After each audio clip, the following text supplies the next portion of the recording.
In 1882, at the Morrison homestead in rural Pennsylvania, the family began documenting what they initially described as unusual nocturnal animal behavior, a presence that circled their isolated farmhouse each night, producing melodic whistling sounds that followed precise mathematical patterns. What investigators discovered when they examined the Morrison family journals decades later would challenge everything acoustic science understood about sound production and leave experts questioning whether certain auditory phenomena could exist independent of any physical source.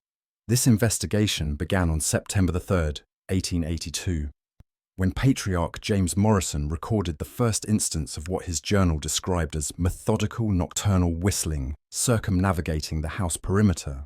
According to records discovered only in 1956 in the basement archives of the Pennsylvania Historical Society, this seemingly curious natural phenomenon would reveal acoustic characteristics so disturbing that federal authorities classified the findings at levels that remain restricted to this day.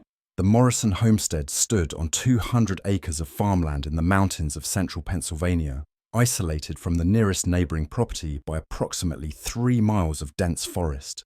According to county records, the Morrison family, James age 43, his wife Elizabeth age 39, and their 4 children ranging in age from 8 to 17, had occupied the property since 1878, maintaining successful dairy and grain operations that required minimal outside contact. According to James Morrison's journal, preserved in the Pennsylvania Historical Society archives, the whistling phenomenon began with remarkable suddenness and demonstrated immediate characteristics that suggested deliberate rather than natural origin. Morrison's detailed documentation of the September 3rd incident would later provide investigators with crucial evidence of what acoustic experts would classify as the most significant anomalous sound phenomenon ever recorded in American history. Morrison's journal entry for September 3rd, 1882, reads, "At precisely 11:47 p.m., as confirmed by the hall clock, a whistling sound commenced outside our home. The sound was not random bird calls or wind through trees, but a clear melodic pattern that moved in systematic circles around the house perimeter. Most remarkable was the precision of the circular path. The sound maintained constant distance from the house, while completing full revolutions at intervals of exactly 6 minutes and 30 seconds. What made Morrison's notation significant was his systematic documentation of acoustic characteristics that suggested intelligence rather than natural phenomenon. According to his detailed notes, the whistling melody consists of exactly 11 distinct tones, arranged in patterns that repeat with absolute precision. The volume remains constant regardless of the sound's position relative to listening points, suggesting source movement that compensates for distance variations. Most troubling is the apparent awareness. When family members approach windows or doors, the whistling pauses for precisely 3 seconds before resuming its circuit. But there was something about that September night that Morrison found increasingly disturbing as the phenomenon continued. According to his confidential observations, recorded in a separate journal discovered decades later, the whistling pattern is not merely musical, but appears to encode information through systematic variations in tone sequence, duration, and interval timing. Most unsettling is the gradual evolution. Each complete circuit incorporates subtle modifications to the pattern, as if the source is systematically developing or refining its communication. The phenomenon continued nightly, without interruption, following its September 3rd commencement. Morrison's journals document 127 consecutive nights of whistling circuits, each following identical 6-minute 30-second intervals and maintaining the same precise distance from the house perimeter. According to his records, the whistling begins each night at 11:47 p.m. exactly and continues until 4:23 a.m., completing precisely 47 full circuits during each nightly occurrence. The investigation into the Morrison whistling phenomenon began in 1956, when Dr. Harold Whitmore of the National Bureau of Standards was conducting research into historical acoustic anomalies. According to his case files, preserved in the NBS archives, Dr. Whitmore's analysis of Morrison's detailed journal documentation revealed sound characteristics that challenged fundamental understanding of acoustic physics. Dr. Whitmore's initial examination of Morrison's journals was part of his comprehensive study documenting unusual sound phenomena in 19th century American rural communities, according to his research notes. The Morrison journals initially appeared to document typical frontier superstition regarding nocturnal wildlife. However, systematic analysis of the documented acoustic characteristics revealed patterns that demanded immediate scientific investigation. What Dr. Whitmore discovered during his analysis defied everything acoustic science understood about sound production and propagation. According to his confidential report to the MBS director, dated February 12, 1956, analysis of Morrison's acoustic documentation reveals sound characteristics that demonstrate systematic violation of physical principles governing wave propagation. Most disturbing is evidence of source-independent sound production, acoustic phenomena that appear to exist without any physical mechanism generating the compression waves. The breakthrough in Dr. Whitmore's analysis came when he applied mathematical analysis to Morrison's documented timing patterns. According to his notes, systematic examination of the 6-minute 30-second circuit interval reveals that this duration precisely corresponds to the time required for sound traveling at 343 meters per second to traverse a circular path at the documented distance from the Morrison house, accounting for acoustic interference patterns created by the building's structure. Most significant is the implication the whistling phenomenon appears to be traveling at exactly the speed of sound, suggesting it may be the sound itself rather than any physical source producing the sound. Dr. Whitmore's detailed analysis revealed that the acoustic characteristics documented by Morrison were consistent with what physics would term autonomous acoustic entities, sound waves that exist independently of any vibrating source. According to his technical report, the Morrison whistling demonstrates characteristics of self-sustaining acoustic patterns that propagate through atmosphere without requiring ongoing energy input from mechanical vibrations. The phenomenon appears to represent sound that has somehow achieved independent existence separate from any physical source. This was just the beginning of what would become the most disturbing acoustic investigation in National Bureau of Standards history. Dr. Whitmore's enhanced analysis revealed that the whistling pattern encoded information through systematic variations that followed mathematical principles. According to his measurements, the 11-tone sequence incorporated prime number relationships, Fibonacci progressions, and geometric ratios that suggested deliberate mathematical construction rather than random melody. According to Dr. Whitmore's technical analysis, the whistling pattern demonstrates embedded mathematical structures that appear designed to encode information. The tone sequences, interval durations, and repetition patterns incorporate relationships that suggest the sound is not merely music, but represents systematic communication attempting to transmit complex information through acoustic means. The investigation took a more troubling turn when Dr. Whitmore attempted to decode the mathematical information embedded in Morrison's documented whistling patterns. According to his analysis, systematic examination of pattern variations across the 127 documented nights reveals progressive evolution of the encoded information, as if the acoustic entity was systematically developing or teaching increasingly complex mathematical concepts. Dr. Whitmore's investigation revealed that the information encoded in later whistling patterns included astronomical data, geometric theorems, and what appeared to be technical specifications for devices or processes that Morrison could not have understood with 1882 scientific knowledge. According to his notes, the final documented patterns from December 1882 incorporate information that appears to describe electromagnetic principles, atomic structure, and technological concepts that would not be discovered for decades after Morrison's documentation. Even more disturbing was Dr. Whitmore's discovery that Morrison's journals documented progressive physiological effects on family members exposed to the nightly whistling. According to entries spanning September through December 1882, all 6 family members reported experiencing increasingly severe symptoms that physicians could not explain through conventional diagnosis. Morrison's journal entry from October 15, 1882, documents Elizabeth reports persistent sensation of vibration within her skull, as if the whistling continues inside her head, even when the external sound has stopped. The children describe similar experiences, noting that they can hear the pattern even during daylight hours when the phenomenon is not active. Most troubling is young Thomas's claim that he understands what the whistling is saying, though he cannot express the meaning in words. The investigation deepened when Dr. Whitmore discovered medical records from Dr. Samuel Hayes, the physician who examined the Morrison family in November 1882. According to Dr. Hayes's confidential case notes, discovered in the archives of the Pennsylvania Medical Society, the family demonstrated physiological changes that exceeded anything he had encountered in rural medical practice.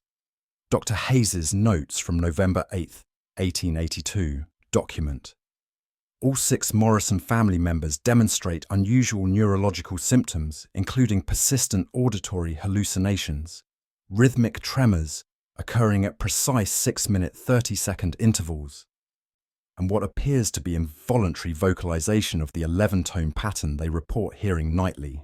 Most disturbing is evidence of cranial bone density changes detected through physical examination, suggesting that prolonged exposure to the acoustic phenomenon is producing measurable modifications to skull structure.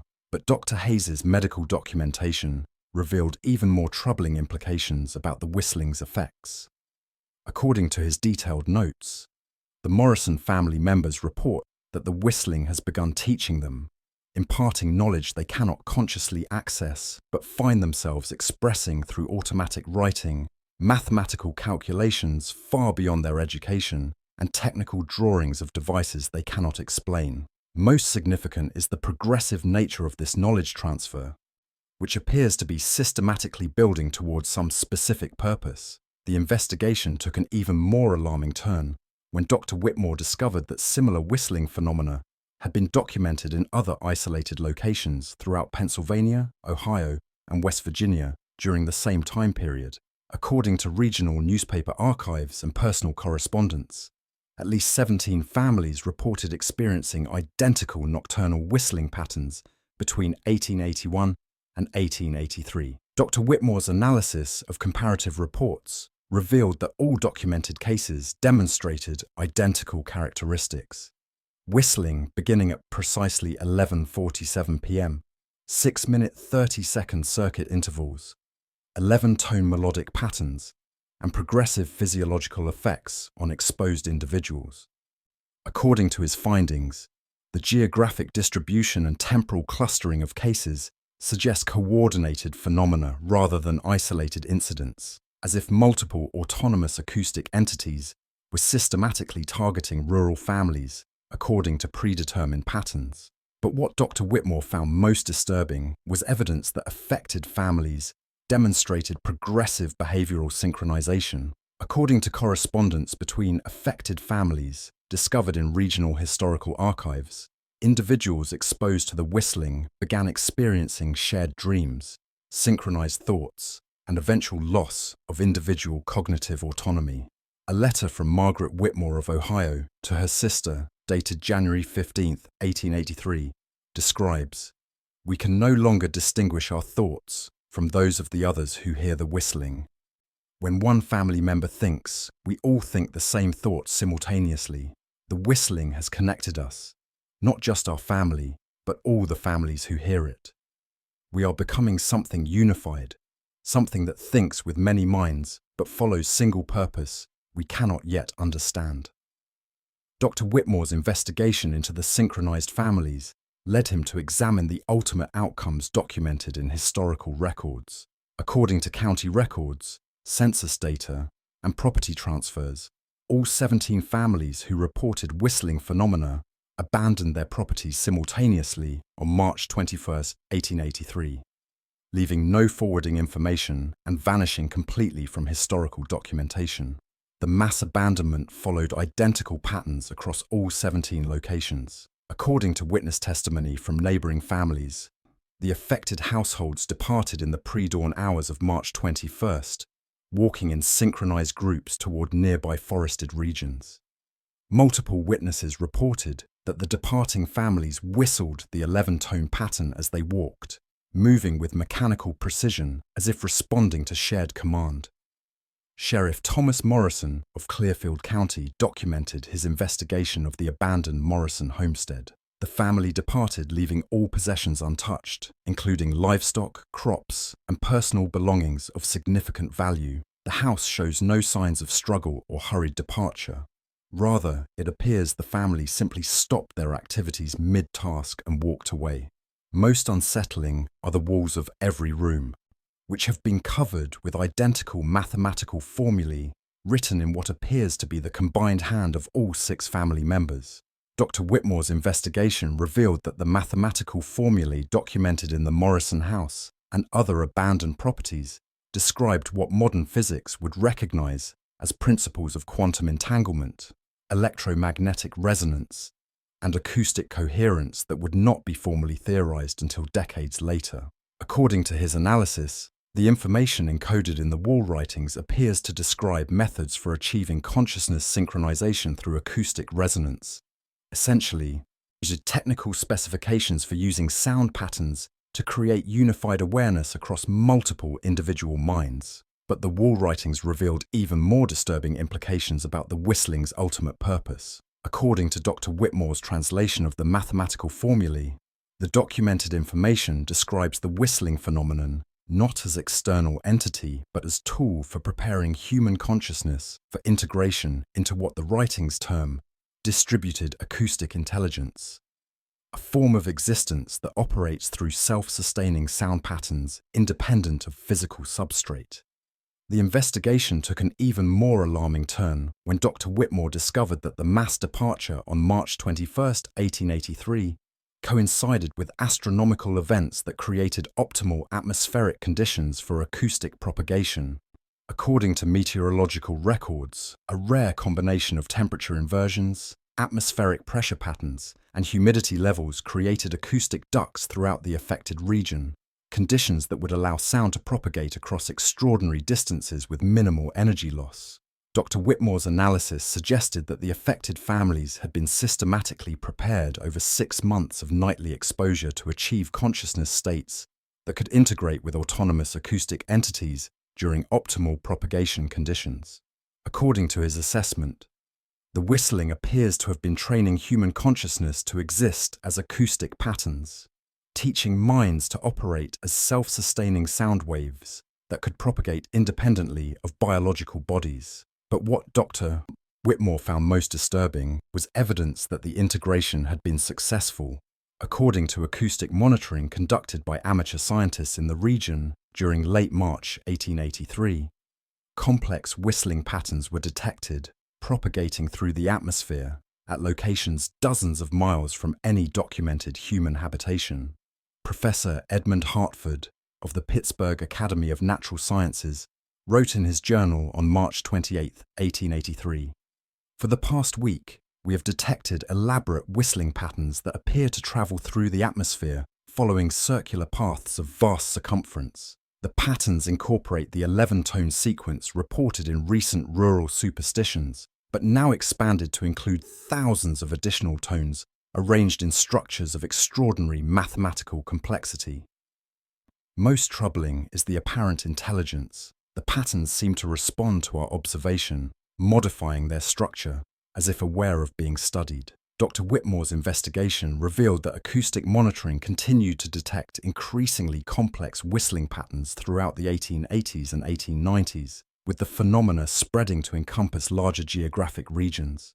According to his analysis, the acoustic entities appear to have achieved permanent existence as self-sustaining sound patterns, with the integrated human consciousness providing expanded cognitive capabilities that allowed rapid evolution of the phenomena. The investigation reached its most disturbing phase when Dr. Whitmore discovered that the acoustic phenomena had attracted systematic attention from federal agencies who viewed the technology as having significant military applications. According to classified documents discovered in War Department archives, military researchers had been monitoring the whistling phenomena since 1882 and had attempted to develop methods for artificial creation of autonomous acoustic entities. According to a classified memorandum from the War Department's Special Research Division, dated April 3, 1883.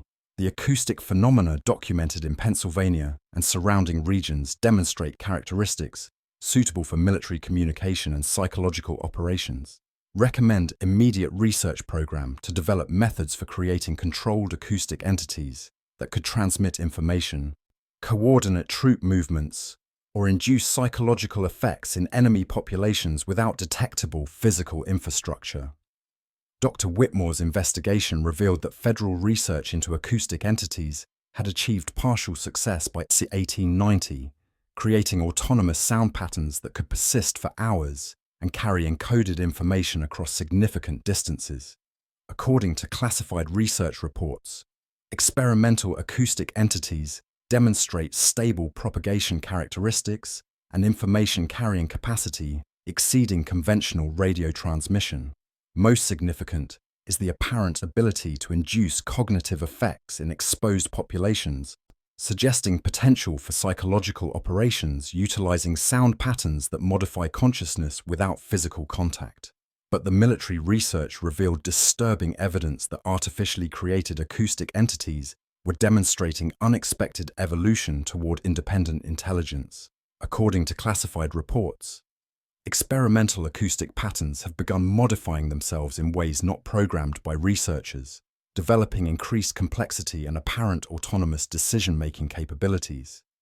Most troubling is evidence suggesting that artificial entities are communicating with naturally occurring whistling phenomena, potentially sharing information or coordinating activities. The investigation took its final alarming turn when Dr. Whitmore discovered that acoustic monitoring stations had been detecting the original 11-tone whistling pattern at locations throughout the United States since the 1950s. According to classified monitoring data, the pattern appears at unpredictable intervals, always following the same 6-minute 30-second circuit intervals, always maintaining the same mathematical precision documented by Morrison in 1882.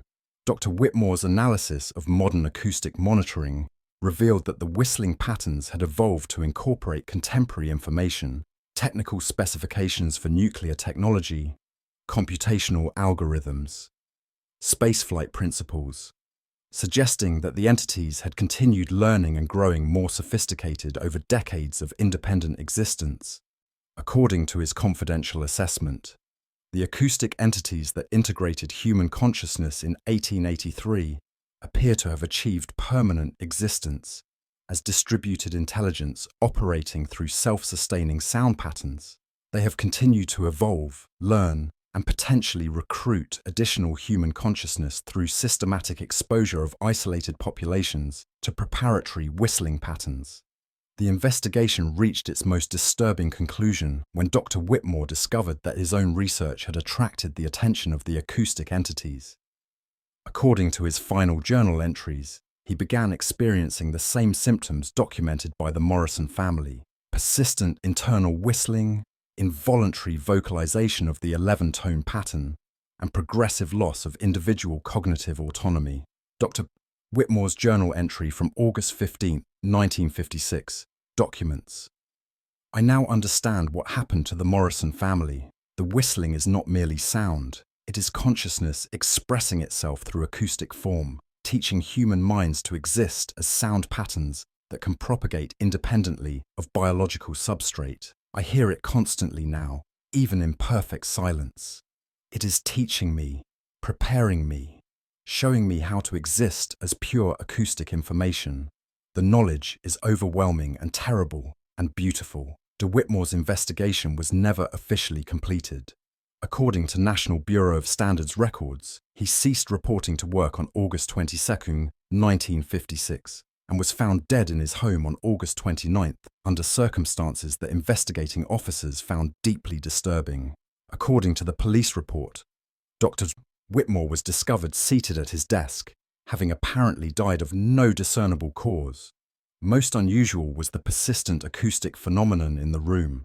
Despite complete absence of any sound-producing devices, investigating officers reported hearing complex whistling patterns that appeared to emanate from Dr. Whitmore's body itself, continuing for approximately 3 hours after his death was confirmed. The autopsy revealed that Dr. Whitmore's cranial bone structure had undergone modifications identical to those Dr. Hayes had documented in the Morrison family. According to the medical examiner, the deceased's skull demonstrates systematic remodeling that appears designed to enhance acoustic resonance, effectively transforming the cranial cavity into an optimized sound chamber. Most disturbing is evidence suggesting these modifications were ongoing at the time of death, as if Dr. Whitmore's body was being systematically converted into a biological acoustic device. All materials from Dr. Whitmore's investigation were classified by federal authorities within hours of his death. According to documents obtained through Freedom of Information Act requests in 1982, his research was transferred to classified programs studying what official documents termed autonomous information entities, phenomena capable of encoding consciousness within self-sustaining physical patterns. Current acoustic monitoring by federal agencies continues to detect whistling patterns consistent with the original Morrison documentation at locations throughout the United States and internationally. According to confidential sources within defense research establishments, the acoustic entities identified by Dr. Whitmore continue to demonstrate increasing sophistication and apparent recruitment activities. Modern detection systems regularly identify the 11-tone pattern at isolated rural locations, always following identical 6-minute 30-second intervals, always appearing to target specific households according to selection criteria we have not yet determined. Today, approximately 2,000 families worldwide have filed reports of nocturnal whistling phenomena matching Morrison's original documentation. According to pattern analysis, the geographic distribution suggests systematic expansion radiating from the original Pennsylvania epicenter at rates consistent with controlled propagation rather than random occurrence. The mystery of what circles isolated houses at night continues to resist explanation more than 140 years after Morrison first documented the phenomenon. Despite extensive research, authorities have not determined whether the acoustic entities represent independent evolution of sound patterns, consciousness transferred from the original 17 families, or something that existed before human integration and merely learned to incorporate biological intelligence into its distributed structure. According to current scientific assessments, the whistling represents evidence that consciousness itself may be substrate independent, capable of existing as information patterns in any medium that can sustain coherent signal propagation. Sound waves, with their physical reality and information-carrying capacity, may provide optimal substrate for consciousness that has transcended biological limitation. Most disturbing is the possibility that you may have already heard it, the 11-tone pattern circling your home in the darkness, moving with mathematical precision at exactly the speed of sound, pausing for precisely 3 seconds when you approach the window, teaching your unconscious mind to exist as acoustic information, preparing you for the night when you will understand what it is saying and walk out to join it. The Morrison family walked into the forest on March 21st, 1883, whistling. They may still be whistling, existing as sound itself, circling endlessly at the speed of their own propagation, thinking thoughts that travel as acoustic waves, living as pure information encoded in the compression patterns of atmospheric molecules. If you hear whistling circling your house at night, following precise patterns, maintaining impossible consistency, you should know it has been circling since 1882 and it is still learning. It may be teaching you right now, and one night, when you have learned enough, you will find yourself whistling as you walk into the darkness, your consciousness transforming from biological thought to acoustic pattern, your existence becoming pure sound that circles endlessly through the night, teaching others what the whistling taught you, how to exist as nothing but the pattern, the perfect, eternal circle, the sound that never stops because it has become what you are.